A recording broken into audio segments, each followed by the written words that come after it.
बच्चों, स्वागत है आपका हमारे YouTube चैनल पे। मैं हूँ गायत्री और आज जो टॉपिक हम कवर करने वाले हैं वो है बिजनेस एनवायरमेंटल फैक्टर्स।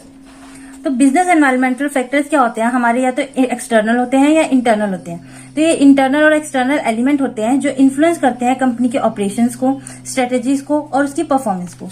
ठीक है, अब ये जो फैक्टर्स हैं इनको कैटेगराइज किया गया है economic, political, social, technological, environmental and legal factors में। अब यहाँ पे जो ये फैक्टर्स हैं ये क्या करते हैं, ये हमें हेल्प करते हैं इन्फॉर्म डिसीजन मेकिंग में, चेंजेस को अडेप्ट करने में और कंपनी की या फिर ऑर्गेनाइजेशन की कॉम्पिटिटिवनेस बनाए रखने में। अब हमने पढ़ा कि ये या तो ऑर्गेनाइजेशन के अंदर के होते हैं या फिर बाहर जो उसके एनवायरनमेंट में प्रेजेंट है वो फैक्टर्स होते हैं। तो एक्सटर्नल फैक्टर्स को देख लेते हैं जो उसके आसपास में मौजूद है, जो उसकी सराउंडिंग में है। ठीक है, सबसे पहले है इकोनॉमिक फैक्टर्स। इकोनॉमिक फैक्टर्स में आता है हमारे पास interest rate, inflation, economic growth and consumer spending. They directly affect purchasing power. Purchasing power किसकी है? कस्टमर की। कस्टमर की परचेजिंग पावर को इन्फ्लुएंस करते हैं, मार्केट डिमांड को इन्फ्लुएंस करते हैं, इन्वेस्टमेंट अपॉर्चुनिटी को इन्फ्लुएंस करते हैं। अब इसका एक एग्जांपल देख लेते हैं छोटा सा। मान लीजिए इंटरेस्ट रेट बढ़ गया, हाई इंटरेस्ट रेट, तो ये क्या करता है, हमारी बोरोइंग कॉस्ट को भी बढ़ा देता है। कैसे? जैसे मान लीजिए अब कंपनी को फंड्स चाहिए, उसने डिबेंचर इश्यू करे हैं। अब डिबेंचर इश्यू करे हैं तो यहाँ पे क्या हो गया, ऑर्गेनाइजेशन ने डिबेंचर किस पे करे होंगे, इशू इंटरेस्ट रेट पे। अब यहाँ पे अगर वो डिबेंचर के रेट्स बढ़ गए हैं, बोरोइंग क्या हो गई, उसकी बोरोइंग कॉस्ट क्या हो गई, बढ़ गई। मान लो पहले 5 रुपए से इंटरेस्ट रेट पे उठा रहे थे, अब 10 रुपए हो गया, तो 5 रुपए का फर्क आ गया। तो यहाँ पे 5 रुपए का क्या, बोरोइंग कॉस्ट हमारी बढ़ गई है।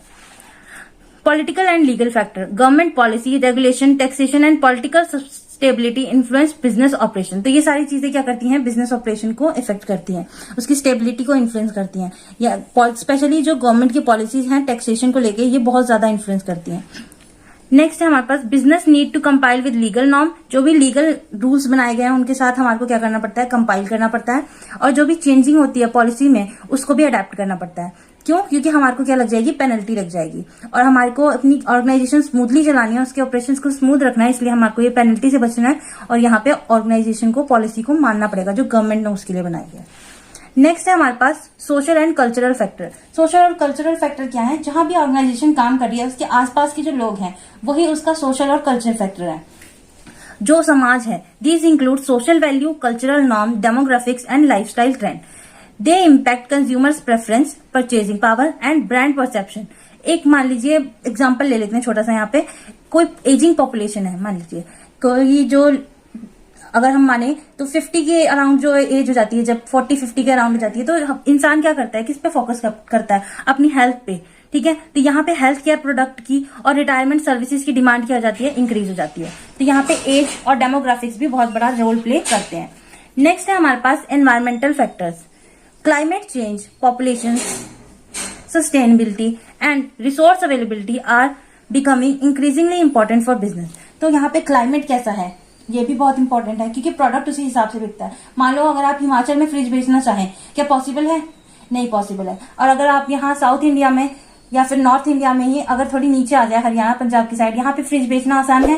बिल्कुल आसान है। एसी बेचना आसान है? बिल्कुल आसान है। तो यहाँ पे जो एनवायरमेंटल फैक्टर्स हैं वो भी बहुत ज्यादा इंपॉर्टेंट रोल प्ले करते हैं। Company are adopting sustainable practices to mitigate environmental risk and meet growing consumer demand for eco friendly product. आपने देखा होगा साउथ इंडिया में बहुत ज्यादा जो है पत्तल वगैरह यूज की जाती है जो कि ऑर्गेनिक होती है। ठीक है, जो कि डिस्पोजल्स यूज किए जाते हैं वो ऑर्गेनिक होते हैं। पर यहाँ पे नॉर्थ इंडिया में अगर आप देखें तो यहाँ पे डिस्पोजल यूज करी जाती है प्लास्टिक बेस्ड। ठीक है, यहाँ पे ये चीज का फर्क आ जाता है।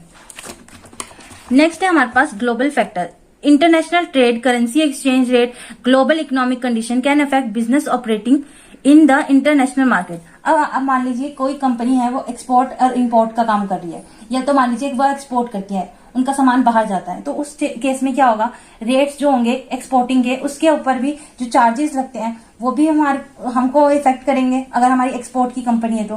ठीक है, तो ये चीजें क्या होती हैं, धीरे धीरे करके हमारे कहीं ना कहीं ऑर्गेनाइजेशन को इफेक्ट करती रहती हैं। इसीलिए हमारे को एनवायरमेंटल स्कैनिंग की जरूरत होती है कि हम देखते रहें। इन सब पे एक तरह की वॉचाई रखी जाती है ताकि हमारे को पता रहे कि ऑर्गेनाइजेशन किस तरीके से आगे चल सकती है। नेक्स्ट है हमारे पास इंटरनल फैक्टर्स। इंटरनल फैक्टर्स में क्या आ जाते हैं, जो ऑर्गेनाइजेशन के अंदर के फैक्टर्स हैं, जैसे कि मैनेजमेंट स्ट्रक्चर कैसा है कंपनी का, the way a company is organize and manage can impact its ability to respond to change in the business environment. जैसी भी ऑर्गेनाइजेशन है और जैसे उसको ऑर्गेनाइज किया जा रहा है और मैनेज किया जा रहा है, उससे भी क्या होता है, इम्पैक्ट होती है उसकी एबिलिटी टू रिस्पॉन्ड चेंजेस। अब चेंजेस को अडेप्ट करने में कंपनी का फ्लेक्सिबल होना बहुत जरूरी है। अगर कंपनी के अंदर फ्लेक्सिबिलिटी नहीं है, यानी वो चेंजेस को अडॉप्ट नहीं कर पाती जल्दी से, तो यहाँ पे क्या होती है, दिक्कत हो जाती है। नेक्स्ट है हमारे पास company culture. The value, belief and norms within a company can influence employ morale, productivity and innovation. तो जो कंपनी है उसको किस तरीके से एम्प्लॉय की मोराल और उसकी इनोवेशन और प्रोडक्टिविटी को इंक्रीज करना, वो भी कंपनी को अपने दिमाग में रखना पड़ता है, ठीक है, मैनेजमेंट को दिमाग में रखना पड़ता है। नेक्स्ट है हमारे पास फाइनेंशियल रिसोर्सेज। कंपनी की फाइनेंशियली पोजीशन क्या है, companies financial health and access to capital can affect its ability to invest in new technology. अब मान लीजिए कोई न्यू अपॉर्चुनिटी आई है, आपके पास पैसा ही नहीं है इन्वेस्ट करने के लिए, तो कंपनी उस अपॉर्चुनिटी को ग्रैब ही नहीं कर पाएगी। इसलिए कंपनी की फाइनेंशियल हेल्थ भी बहुत ज्यादा इंपॉर्टेंट रोल प्ले करती है। एक्सपेंड करना है बिजनेस को, न्यू मार्केट में लाना है, या फिर वेदर, इकोनॉमिक कंडीशन, ये सारी चीजें क्या होती हैं, धीरे धीरे कहीं ना कहीं कंपनी को इफेक्ट करती हैं। आपकी जो फाइनेंशियल पोजीशन है वो मेन है यहाँ पे। और नेक्स्ट हमारे पास जो है वो है human resource. The skill, expertise and motivation of employ are crucial for a company success. Company की सक्सेस के लिए ह्यूमन रिसोर्स एक बहुत बड़ा मेजर रोल प्ले करता है, ठीक है। मेजर रोल क्यों प्ले करता है ह्यूमन रिसोर्स, क्योंकि यहाँ पे उन्हीं से कंपनी है, वो काम कर रहे हैं तभी कंपनी चल रही है। अब कंक्लूजन देख लेते हैं। In conclusion, business must continue monitoring and analyse these internal and external factor to identify potential threat and opportunity. तो बिजनेस को कंटिन्यूअसली क्या करते रहना पड़ता है, मॉनिटर करते रहना पड़ता है इन इकोनॉमिक इन एक्सटर्नल और इंटरनल फैक्टर को, ताकि वो क्या कर सके, आने वाली थ्रेट्स और अपॉर्चुनिटी को पता कर सके, adopt to changing condition and make inform decision. जो चेंजेस आने वाले हैं उसके अकॉर्डिंग डिसीजन ले सके। A comprehensive understanding of the business environment is essential. तो ओवरऑल अंडरस्टैंडिंग बहुत ज्यादा जरूरी है for strategic plan, ensuring long term goal and maintain competitiveness बनाए रखने के लिए और लॉन्ग टर्म गोल को ग्रैब करने के लिए। तो ये था हमारा टॉपिक बिजनेस एनवायरमेंटल फैक्टर का। आई होप आपको समझ आया होगा। Thank you.